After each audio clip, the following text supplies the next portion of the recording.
Hello, good morning, students. Welcome to online English class. And I hope you all must have done the homework given yesterday. So let's see the answer. Let's check the answer of that exercise. Okay, but before going through, first we see some exceptions to rule a and. Okay, so see first one. Use and before an H where the sound of H is silent. For example, an hour, an honor, an honorary vice president. It means कोई भी word जो S से शुरू हो रहा है लेकिन वहाँ पर एच का जो साउंड है वो साइलेंट है और उसके बदले में क्या यहाँ पर ओ है तो वो हमको वो साउंड ओ का दे रहा है. ठीक है, इसलिए हम यहाँ पर ए का नहीं एन का यूज करेंगे. Next one, use a before you and you when the sound is like you. For example, a European country, a unit, a university. तो यहाँ पर हम ए का यूज़ करेंगे जहाँ पर कोई भी वर्ड जो शुरू तो वॉवेल से हो रहा है लेकिन वो साउंड हमको कंसोनेंट का दे रहा है, इसलिए यहाँ पर ए यूज़ होगा. फिर ए और an can be used only with countable nouns. ये जो गिने जा सकते हैं ऐसे नाउन के पहले ही लगता है, अनकाउंटेबल के लिए यूज़ नहीं होता है. जैसे आपका वाटर है, मिल्क है, राइस, बटर, इन सब के लिए. लेकिन अगर उसकी हमको जो है उसके आगे जैसे यहाँ पर देखिए she wants a water, it's incorrect. लेकिन अगर कहा जाए she wants a bottle of water तो यहाँ पर ये सही है क्योंकि ये गिना जा सकता है. तो काउंटेबल और अनकाउंटेबल के लिए यहाँ पर बात की जा रही है. Now see the answer. I had a burger and fries for lunch today. Second, an apple a day keeps the doctor away. Would you like a cup of coffee now? The class started an hour late. She is married to an Englishman. My sister was born on a Sunday. I saw him talking to a schoolboy in the field.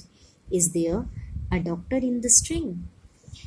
तो आप अपना देख लीजिएगा, जो भी सही है तो ठीक है, अगर कोई करेक्शन है तो आप उसे कर लीजिएगा. Now see definite article. हमने अभी इनडेफिनेट आर्टिकल पढ़ा, इसमें हमने ए एन पढ़ा. अभी आप देख लीजिए क्या डेफिनेट आर्टिकल मीन्स निश्चित आर्टिकल में हम इसमें द आता है.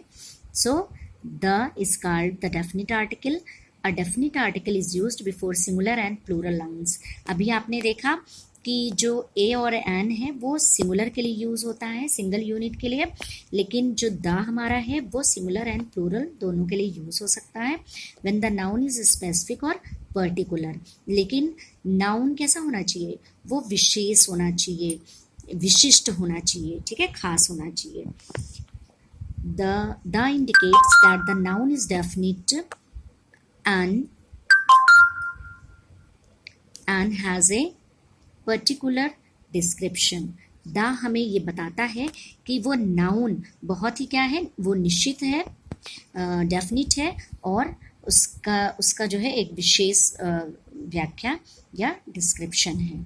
तो वो विशिष्ट है या खास है, ये हमको पता लगता है द से. जिस भी नाउन से पहले हम लगा होता है हमें पता लगता है कि वो बहुत ही खास है. For example, the dog that bit me ran away. ये वो डॉग है जो मुझे काटता है और भाग जाता है. तो यानी उस कुत्ते के बारे में बताया जा रहा है जो पहले से वो जानता है. I was happy to see the policeman who saved my cat. मैं जब भी उस पुलिस को देखता हूँ था तो बहुत ही मैं खुश होता था. किसको?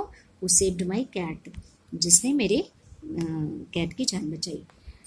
तो ये क्या है, in the first sentence we are talking about a specific dog. एक विशेष डॉग की बात कर रहे हैं, the dog that bit me and ran away. And in the second sentence we are talking about a particular policeman.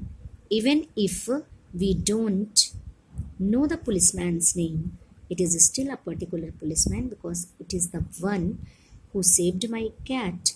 मतलब उसमें dog specific है, विशिष्ट है क्योंकि वो खास है, वो मुझे काटता है, और दूसरे में उसने मेरी बिल्ली को बचाया है।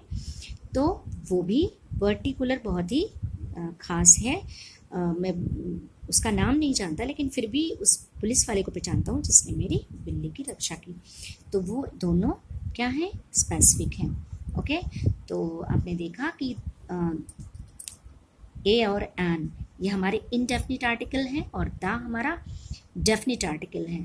ठीक है, तो कल हम इसके क्या पढ़ेंगे, यूजेस ऑफ द, कहाँ पर हम द का यूज़ करते हैं, कहाँ पर, क्योंकि बहुत ही सारे हैं।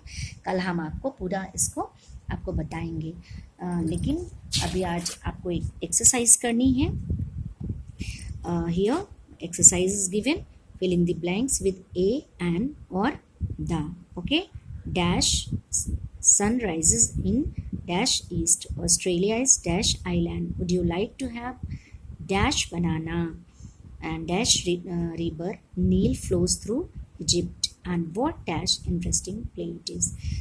You have to fill by your own. Okay, and tomorrow I will give you answer. Thank you.